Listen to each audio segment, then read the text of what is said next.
Then I went again. Well, he said Spiritual dimension.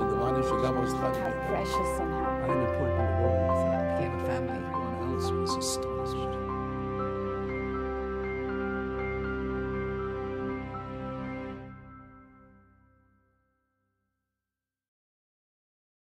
Mrs. Sarah Carmelli is an author and sought-after speaker and counselor.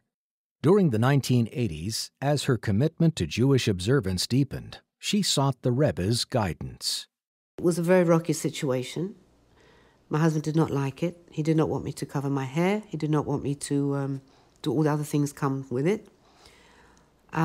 So I wrote to the Rebbe a very self-righteous letter, big tzedekah, said, I've decided I want to keep everything. My husband doesn't want, but isn't it true that I have to do, despite what he says? And I thought he's going to tell me, yeah, you do what you have to do. Doesn't matter what he says. He did not say that. He gave me a two-part answer that I have the letter.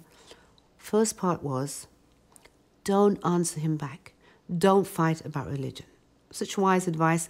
I wish I'd have listened to it, because what happens when you fight about religion?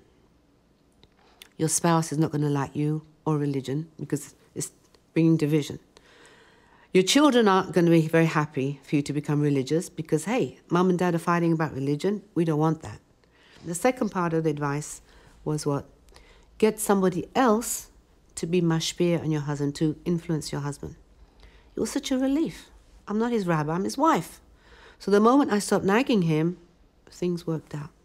But all along, all those years, when I found that it was so difficult because of the strife between me wanting to keep observant and he not liking it, and it is very painful when someone's in that situation, every single time I would go whining to the Rebbe, he would answer me always, and your husband?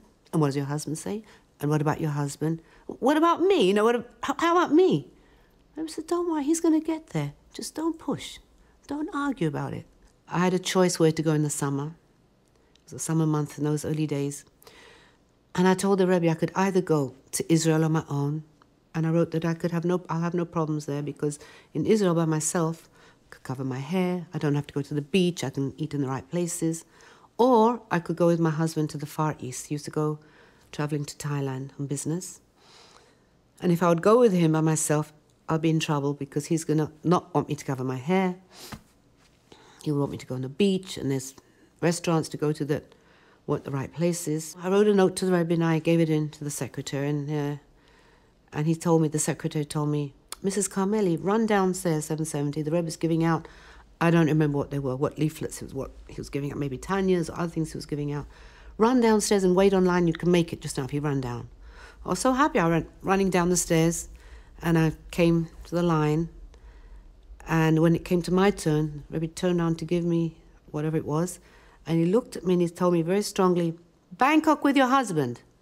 And people around said, what did the Rebbe say to you? I said, nothing, it's okay. And I did go to Bangkok with my husband because he told me to. And I realized coming back, my husband turned around and tells me on the plane, oh well, I suppose I won't be seeing you for another year.